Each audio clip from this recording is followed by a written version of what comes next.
Bienvenue dans ce nouveau market review, donc première vidéo de la semaine. Aujourd'hui, on fera une analyse de Bitcoin, Ethereum et Solana comme d'habitude. On essaiera de voir aussi les clôtures weekly pour voir ce qui s'est passé, si Bitcoin a eu des nouveaux signaux pour un potentiel bear market et l'état global du marché pour cette semaine.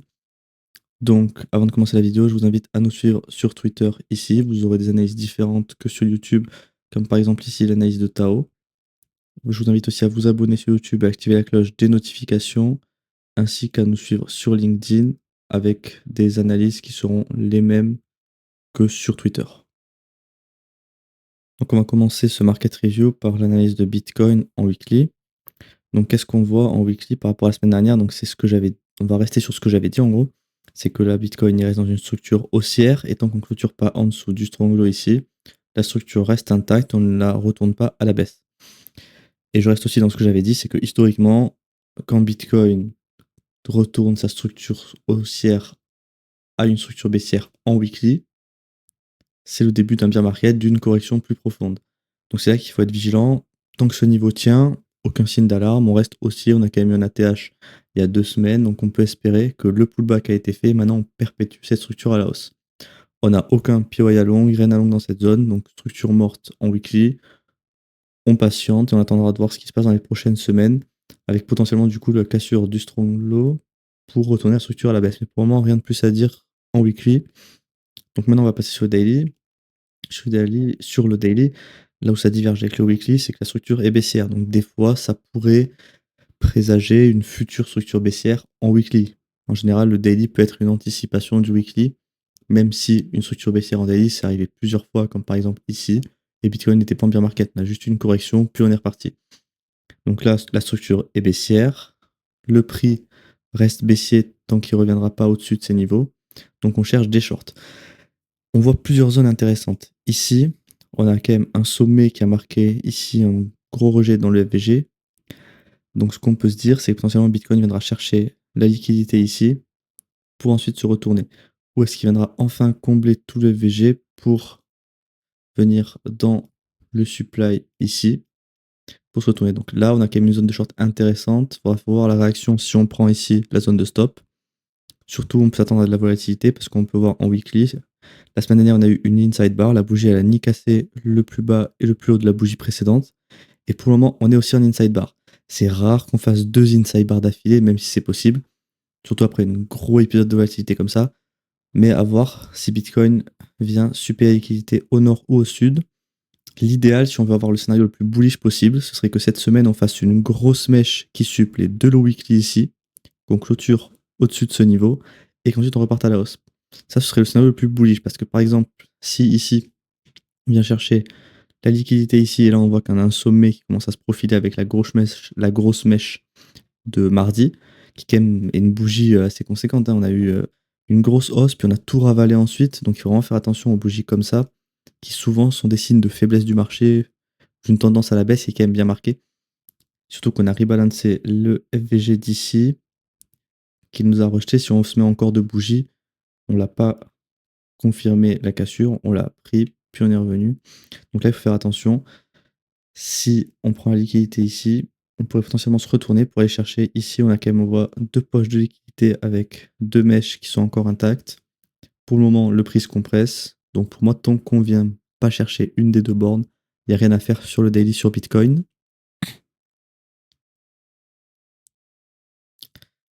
Maintenant, on va passer sur le H4. Donc là, on peut voir beaucoup plus ce qui se passe déjà avec la mèche de l'autre jour, hein. Ce sera quand même plus clair, on n'aura pas juste une mèche. À partir de la base, donc ça c'est notre POI daily pour ceux qui se demandent. Là, toujours structure baissière depuis la TH.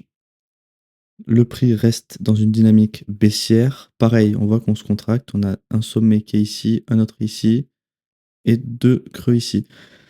Et surtout, ce qu'on peut voir, c'est que là, le prix, il est venu faire une grosse jambe haussière pour prendre de la liquidité sur ces sommets ici et là, rebalancer ce FVG ici en 4 heures, pour ensuite se retourner instantanément. Donc ça, c'est quand même un signe de faiblesse pour le prix. Là, on peut voir qu'on retravaille ce FVG ici. On va identifier. Qui du coup pourrait faire office de rejet pour le prix. Donc il faudra surveiller les timeframes inférieurs si on a des confirmations qui se passent. Ce qu'on peut voir pour nous qui est intéressant, c'est qu'ici, on a pris la liquidité de cette mèche-là. Donc ça peut alimenter, ça a dû alimenter du coup notre mouvement haussier. Donc il faut voir si on peut pas le transpercer, revenir potentiellement plus haut. C'est rare de faire un top comme ça pour ensuite remonter. En général, si on revient là, je pense qu'il y a beaucoup de shorters qui sont rentrés aussi dans ces zones-là, qui ont dû avoir peur sur ce mouvement. Donc on a quand même des chances de venir super liquidité ici. De toute façon, on peut pas savoir vraiment ce qui va se passer au vu du prix qui se contracte. Par contre, ce qui est sûr, c'est qu'à mon avis, avant la fin de la semaine, Bitcoin viendra super soit une des liquidités au nord, soit au sud, et ensuite on pourra réagir sur le marché. Mais pour moi, tant qu'on fait rien de tout ça, il n'y a rien à faire. Là, on trade en gros dans un range en ce moment entre le plus haut ici aux 115 900 et le plus bas des 101 700. Donc on patiente, on surveille surtout ce FVG. Si on commence à break ce FVG, là ce sera intéressant pour aller jouer le sommet ici. Parce qu'on va voir en M15, notamment on va passer sur le M15 maintenant, que le niveau d'ici est marqué quand même par un relative equal high. On a laissé la liquidité sur tous les sommets. Donc potentiellement, ici aussi un equal qui avait été pris, on va supprimer. Donc potentiellement du coup pour aller chercher ce sommet, on voit qu'il y a tous les shorters qui sont rentrés ici sont encore restés intacts. À voir s'ils ont pris leur profit ici. Il faut voir qu'à chaque fois les sommets on prend pas les stops. Donc il faudra analyser ce qui se passe dans les prochains jours. Bon pareil, on a un FVG ici qui a été comblé. En M15 le prix, on peut voir qu'il est en train de faire une correction. Alors la structure c'est la même que sur le H4, on va la marquer ici. Après, enfin à peu près la même. Toujours dans une structure baissière qui au final sera retournée à la cassure d'ici. Donc là, on est toujours dans du complexe pullback de cette structure pour avoir pour objectif final la perpétuation à la baisse de cette structure. Donc en M15 sur Bitcoin, je vois pas grand chose à faire. On peut voir que le prix aujourd'hui, il est plutôt dans une dynamique d'aller livrer des stops acheteurs. Donc ça peut être intéressant pour jouer des longues, notamment dans ce FVG. Pour le moment, on peut voir que ce FVG, c'est une bonne zone pour longue. Je vais vous montrer pourquoi. Déjà, on l'a pas cassé, on l'a maintenu. Ensuite, si on affine par exemple, en 5 minutes, on est revenu dans ce FVG, on a super liquidité et ensuite on réagit à la hausse. Donc là maintenant, ce qu'on va voir, c'est une cassure de ce sommet pour confirmer cette tendance haussière qui prend du momentum pour aller livrer les stops des shorters pour potentiellement aller jouer, par exemple, le niveau de mardi qui reste un bottom très marqué, pardon, un top très marqué, et à mon avis une zone où tous les stop loss des shorters sont en place ici. Donc maintenant, on va passer sur l'analyse d'Ethereum en weekly. Donc c'est comme la semaine dernière, toujours dans ce supply, on rejette. Toujours une grosse poche de liquidité ici avec ces trois sommets. Par rapport à Bitcoin, pour moi, ça ressemble pas à un top parce que Bitcoin ici, il a fait ça, ça, prise de liquidité, puis down. Donc pour moi, sur Ether, on peut encore spéculer pour un nouvel ATH, à voir si c'est cette zone qui va nous maintenir ou ensuite si on reviendra retester CFVG ici dans la zone discount du range, qui est donc la zone la plus intéressante pour chercher des longues. Sinon, je vois pas grand chose à long pour le moment, donc on patiente en weekly. On est aussi toujours, comme sur Bitcoin, dans une inside bar qui est dans une inside bar pour le moment. Donc cette semaine, pour moi, il y a des chances qu'on aille super soit le bas, soit le haut de la bougie de la semaine dernière. Donc il faudra voir sur la fin de semaine. Notamment demain, on a des chiffres sur le CPI. Non, pas le CPI, l'inflation, je crois. Il faudra voir si les chiffres sortent à cause du shutdown du gouvernement américain. Mais potentiellement, les chiffres pourraient amener de la volatilité sur Ethereum et le marché en général. Maintenant, on va passer sur le daily. Sur le daily, structure baissière. Comme la semaine dernière, on était revenu pour repricer ce FVG qui nous rejette pour le moment. Là, aujourd'hui, on peut voir qu'on est venu prendre le plus haut d'hier dans ce FVG et pour le moment, on est en train de rejeter, donc potentiellement un grab de la liquidité dans ce FVG pour alimenter un mouvement baissier, notamment avec ici une, deux, trois zones de stop qu'on peut voir. Et surtout après la grosse mèche ici, mais qui est quand même un peu plus basse. Mais déjà, pour moi, ici, on a trois zones de stop évidentes qui peuvent être intéressantes à venir chercher, sachant que le prix continue d'être dans une dynamique baissière. Il est toujours baissier, donc on cherche uniquement des shorts. On a ici un POI qui peut être intéressant à shorter sur le daily pour potentiellement jouer des profits sur ces trois creux ici. Donc on verra ce qui se passe dans les prochains jours, mais déjà là on a eu un grab de liquidité, donc il faudra voir au marché US à l'ouverture à 15h30 ce qui va potentiellement se passer. Donc sur Ethereum maintenant on va passer sur le H4. Alors ça on va supprimer. Ah, ça m'a supprimé la structure. Bon, on est toujours dans une structure baissière ici, comme ceci. Donc on est revenu dans la zone discount du range. Ici, on a notre POI daily. On va effacer. Donc sur le H4, qu'est-ce qu'on voit? Ici, pareil que sur Bitcoin, on a eu la mèche de mardi qui a été, enfin la mèche daily de mardi. On peut voir en H4 direct un ravalement baissier. Ici, on a eu un grab de liquidité, en fait, on peut voir de ce sommet, même peut-être de celui-là, ouais. Grab de ces deux sommets ici pour alimenter un mouvement baissier. Donc, pour moi, quand je vois ça, l'objectif, c'est d'aller prendre tous les stops baissiers. Après, est-ce qu'on les prendra tous ou simplement un, par exemple? Ici, vous voyez, on avait des stops jusqu'ici. Donc, Ethereum aurait très bien pu faire ça, puis ça. Donc là, théoriquement, maintenant qu'on a fait ça, on peut juste s'arrêter sur celui-là, par exemple, et laisser celui-ci pour plus tard, pour ensuite jouer une remontada. Donc, il faudra voir ce qui se passe dans les prochains jours. Là, on peut voir qu'on est venu repricer ici notre FVG. C'est plus un balance price range comme ceci. Pardon. Hop. Hop. Donc, on est revenu à peine dedans. À voir si on peut revenir un peu plus haut dans le niveau des 50% pour potentiellement rejeter. Ou alors, est-ce que le prix reviendra dans notre supply H4 ici, qui est une des zones intéressantes pour jouer des shorts. Je pense que j'aime pas trop, c'est en général quand c'est des gros supplies comme ça, c'est des zones peu pertinentes pour shorter. Donc là, pour moi, on a plus de chances de se retourner ici dans le FVG pour alimenter le mouvement baissier, pour aller chercher ces trois creux avec quand même une assez grosse poche de liquidité, pour ensuite potentiellement réalimenter un mouvement haussier ou alors venir prendre notre week low. Pour finir par la dernière crypto de notre market review, on va finir par Solana. Donc pour moi, il n'y a aucun changement avec la semaine dernière. On n'a rien à short, toujours structure baissière. On a effectué notre complex pullback dans la zone discount du range en rejetant ici dans notre POI. Donc pour moi, l'objectif, c'est de perpétuer cette structure à la baisse et de faire un nouveau low ici. Même situation que sur Bitcoin et Ethereum, inside bar la semaine dernière et de nouveau une inside bar cette semaine pour le moment. Donc, on a forte chance d'aller super soit le bas, soit le haut de cette bougie pour potentiellement ensuite soit retourner le moment, soit partir sur un vrai breakout. Il faudra surveiller ce qui se passe minutieusement pour jouer potentiellement des positions. Maintenant, on va passer sur le daily. Donc, sur Solana, structure haussière, contrairement au Wiki qui lui est en structure baissière.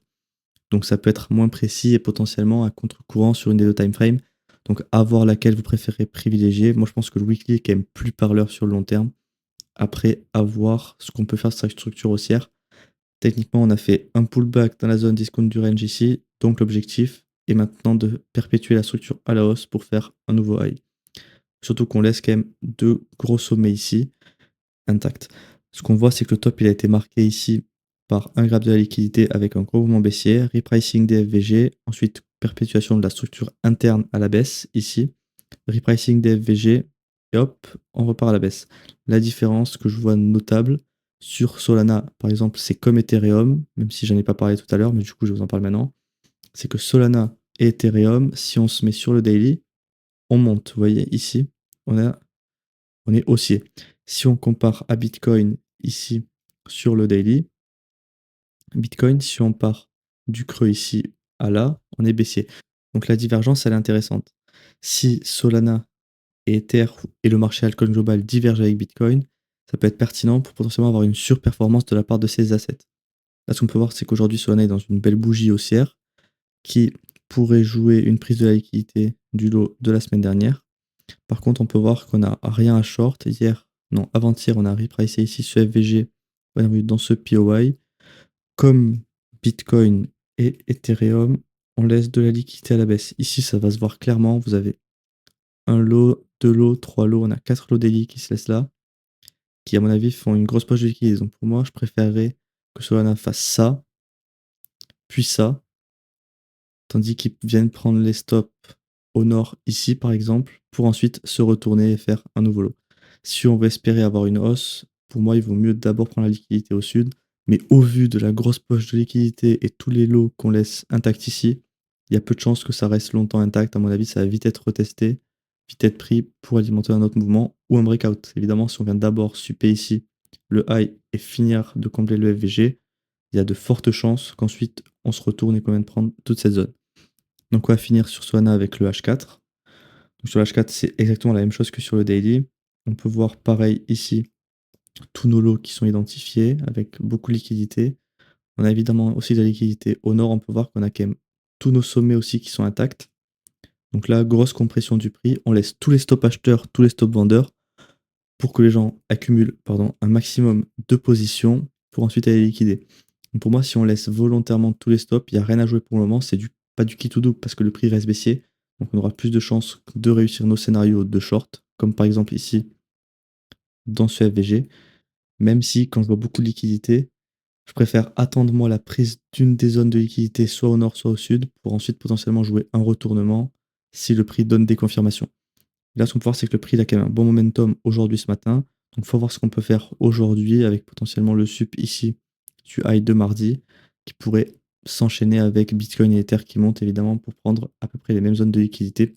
Le price action est quand même assez similaire si vous mettez un H4 sur Bitcoin, Ether ou Solana. Donc, c'est globalement lié. Tout part aussi de Bitcoin. Si Bitcoin dump, Solana il aura beau être proche des lots, il peut dump aussi directement. Bitcoin et Ether, même toutes les cryptos sont corrélées à Bitcoin. C'est très peu, il y en a très peu qui peuvent vraiment faire leur mouvement de leur côté, alors que Bitcoin dump. Donc il faudra surveiller ce qui se passe dans les prochains jours et voir si demain, du coup, on a les news de l'inflation qui pourront amener de la volatilité. Pour finir, je vais juste vous montrer vite fait les inflows des ETF. Donc là, on est sur l'ETF Bitcoin. Donc comme la semaine dernière, on a très peu d'inflows, on en a eu un petit peu mardi. Donc à voir si ça peut relancer le prix, mais on peut voir que par rapport aux grosses infos qu'on avait ici où le prix faisait que monter, dès qu'il n'y en a plus comme ici, ça corrige. Donc là on est toujours dans des inflows négatifs si on prend sur la semaine. Donc c'est pour ça que le prix peine à monter plus haut. Ce qu'on va voir nous, c'est revoir des gros inflows pour que le prix recommence à exploser grâce aux ETF. On va voir Ethereum pour voir si on a une différence avec Bitcoin ou si c'est à peu près la même chose. Bah, Ethereum, c'est exactement pareil que Bitcoin. On a eu un jour d'inflow positif mardi, mais sinon, les autres jours sont négatifs. Donc, on reste sur des inflows négatifs sur la semaine. Donc, je vous remercie d'avoir regardé cette vidéo. Je vous invite à vous abonner à la chaîne, activer la cloche de notification et commenter si vous avez des suggestions pour les prochaines vidéos, comme certains altcoins que vous voudriez que j'analyse. Et merci d'avoir regardé cette vidéo.